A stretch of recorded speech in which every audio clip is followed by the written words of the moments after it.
En las profundidades de Faerun existen criaturas realmente aterradoras. Por un lado tenemos el Underdark, lleno de seres malvados y caóticos de todo tipo que se deleitarán de veros cruzar sus dominios desprevenidos. Ahí habitan la mayoría de azotamentes en sus respectivas colonias, seres que muchos de vosotros conoceréis después de haber jugado a Baldur's Gate 3. Estos son capaces de adentrarse en nuestras mentes y esclavizarnos para siempre. Eso en el mejor de los casos, ya que supongo que no hace falta que os diga qué os pasará si deciden meteros uno de esos gusanitos por vuestros orificios oculares. Aún así, incluso con lo temibles que son y el mal rollo que da pensar en sus tentáculos recorriendo vuestro cuerpo, y si os digo que hay un ser todavía peor en las profundidades de Faerun, un tipo de criatura que ha visto el inicio del mundo, más antiguo que los propios dioses, y que guarda para vosotros un destino peor que ser esclavizado por un azotamentes. Hoy os traigo un vídeo sobre los Aboleth, unas criaturas tan antiguas en el lore de los reinos olvidados que me sorprende que no se mencionen más. Estos son seres que recuerdan el pasado con una claridad absoluta, creen fervientemente que fueron los primeros seres del universo y dado que recuerdan todo sobre sus vidas pasadas con total claridad, esto bien podría ser verdad. Se trata de una raza primigenia que existió antes que casi todo lo demás, solo detrás de los incomprensibles males ancestrales que los engendraron. Todo lo demás de este mundo es para ellos una pálida imitación de su perfección original, e incluso las deidades mismas son objeto de burla para estos seres, porque los Aboleth saben que existieron mucho antes de la llegada de los dioses. Han presenciado la destrucción del mundo innumerables veces, ya sea de manera natural o artificial. Eso sí, cada vez que el mundo se rehizo, los Aboleth sobrevivieron y fueron testigos de ello. Es probable que haya muchas cosas que no sepas sobre estas criaturas, cosas que el manual de monstruos no te contará. Por esa razón, hoy vamos a adentrarnos en su historia, así que debemos volver a las ediciones más antiguas y desenterrar cada pequeño secreto oculto de estas aberraciones. Bienvenidos pues al vídeo de lore de los Aboleth.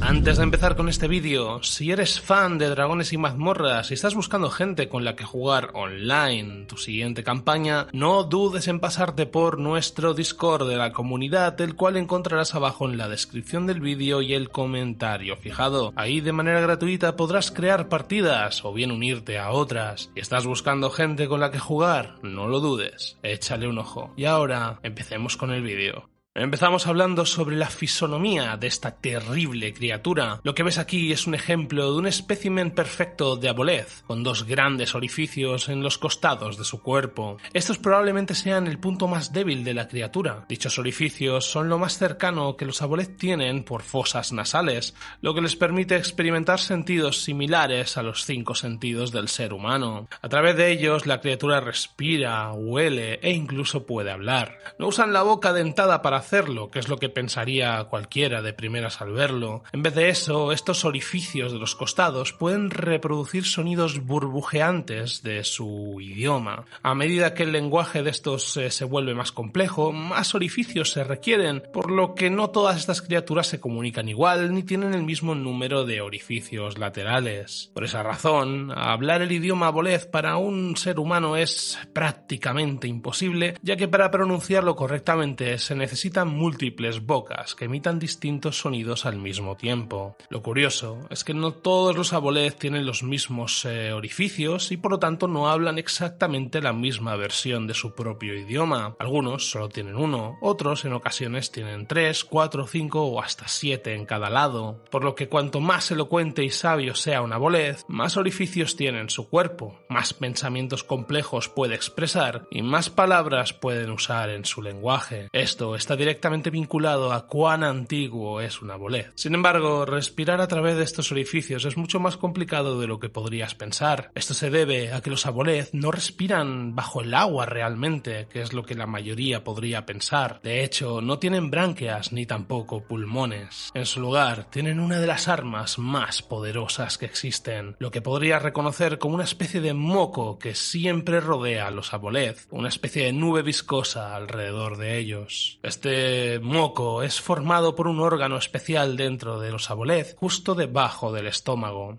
El líquido sale a través de los orificios en los costados del cuerpo y una vez que se combina con el agua exterior se transforma en este extraño mejunje. Gracias a esta sustancia podríamos decir que los aboleth respiran cubriendo su piel con este tipo de moco, hasta el punto en el que podrías incluso argumentar que la propia piel de la criatura bien podrían ser sus propios pulmones. Y es que esta sustancia les provee de todo lo que necesitan para vivir bajo el agua. Y es que sí, viven bajo el agua, pero no porque la utilicen directamente para respirar a través de ella, sino que la necesitan para segregar esta sustancia. Pero esto no es lo único turbio que hace este moco ancestral, sino que cuando los aboleth comen, parte de la comida que llega al estómago es enviada directamente al órgano que produce esta viscosidad. Sin embargo, lo que para ellos es extremadamente nutritivo o beneficioso es mortal para cualquier otra raza. De ahí que esa sustancia sea a la vez un arma con la que puedan atacar a un posible agresor o víctima. Cualquier habitante terrestre que entre en contacto con este viscoso y asqueroso fluido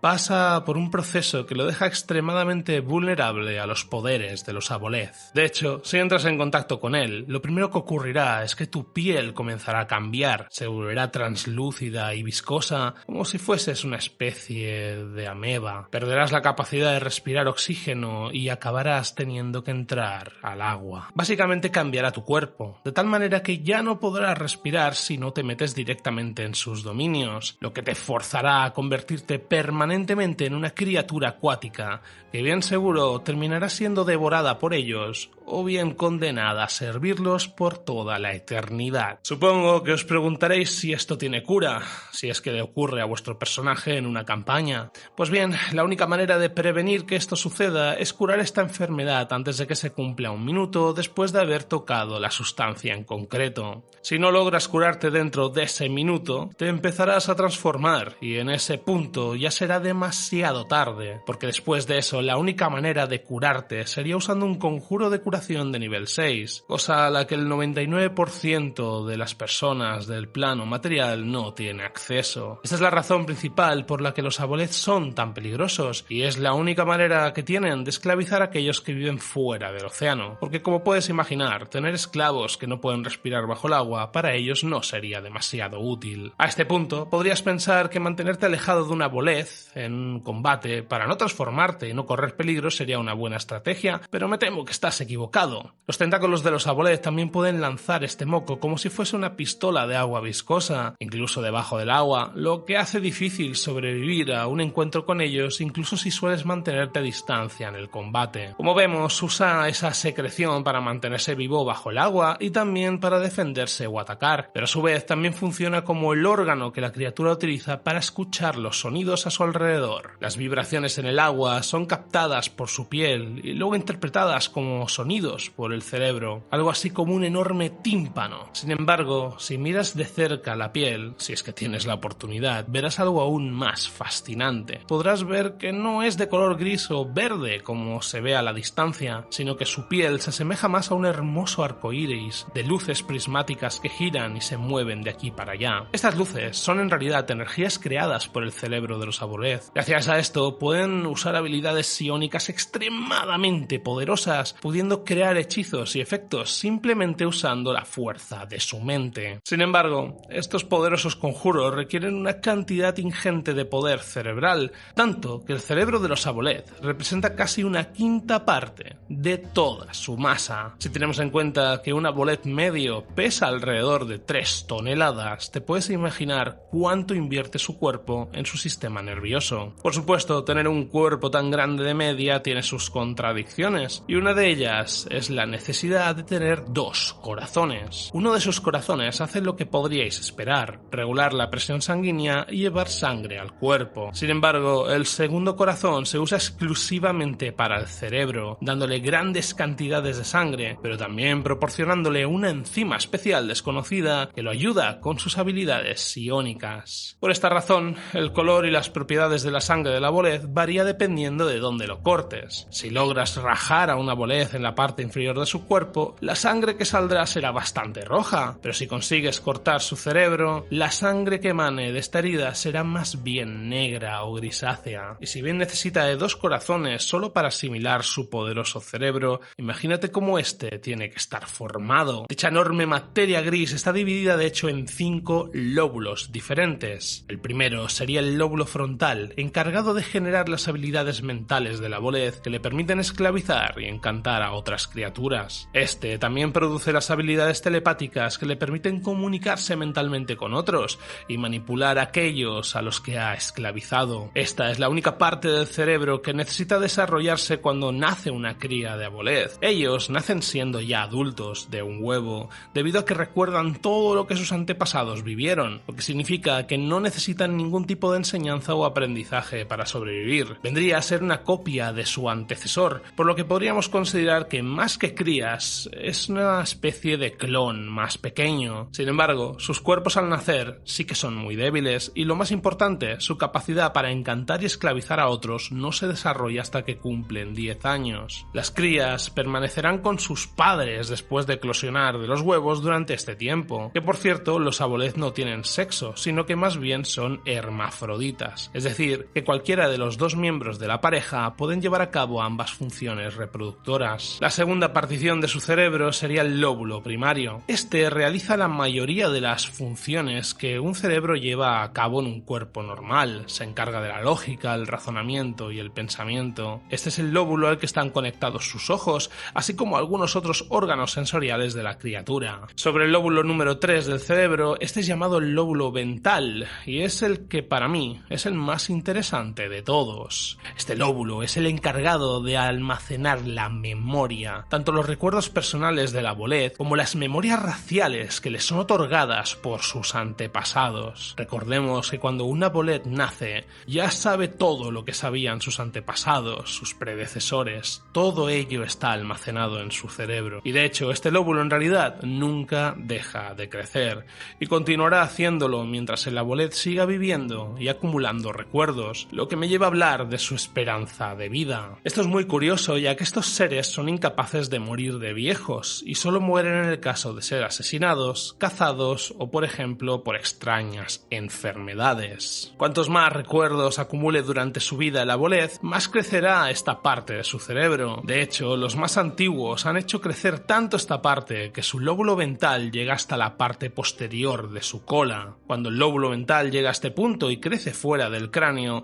está protegido por un tejido muy flexible, que es casi tan fuerte como el hueso, pero tan flexible como el resto de músculos de su cuerpo. Esto hace que sus recuerdos siempre estén bien protegidos. Dado que estos seres llevan vivos eones y eones desde el inicio de los tiempos, podéis imaginaros el enorme tamaño y poder que pueden llegar a acumular, llegando a veces a equiparar a los dioses de Faerun o incluso a superarlos en poder. De hecho, no es de extrañar que puedan llegar a dotar a grandes distancias de poder a mortales para que cumplan su voluntad, como podemos ver por ejemplo en el Pacto del Venerable Anciano en el libro del jugador de 2024, donde una bolez de enorme poder y edad puede ser el patrón de un tipo de brujo en particular. Pero eso no es todo. Este lóbulo también está relacionado con el almacenamiento de los recuerdos de las víctimas devoradas por este ser. Y es que los abolez tienen la habilidad de absorber los recuerdos de aquellos a los que devoran. Y es que aunque pueden alimentarse de peces, pulpos y pequeños invertebrados, su comida favorita son criaturas inteligentes de la superficie. Esto se debe a que cuando transforman la piel de uno con su moco, no solo les sabe mejor, sino que también se digiere más fácilmente. Ahí empezarán a entrar los recuerdos que a veces se almacenan posteriormente en el lóbulo ventral. Recuerdos que suelen ser solo destellos, sin mucho contenido y la mayoría de veces relacionadas con emociones muy fuertes. Emociones que la bolez luego siente mientras se traga a su presa. De hecho, se considera la cúspide de su experiencia culinaria absorber estas emociones mientras se alimentan, lo que explica por qué prefieren comer seres inteligentes y muy emocionales. Si todo esto te recuerda a un azotamentes, es normal, ya que en este sentido es donde más se parecen estas dos asquerosas criaturas. Pero bueno, pasemos al lóbulo número 4. El lóbulo dorsal es la parte más grande del cerebro y también la más visualmente impactante. Parece una masa retorcida de tentáculos morados cuyas puntas destellan y parpadean con luces multicolores. Estas luces saltan de un tentáculo a otro y, al igual que las luces prismáticas de su piel, son la manifestación de increíbles poderes psiónicos almacenados en el interior de la criatura. Aquí es donde se almacenan y crean los poderes psiónicos de este bicho dicho. Y junto con la ayuda del lóbulo primario, los aboleth pueden crear ilusiones increíblemente poderosas. Podrías estar enfrente de uno de ellos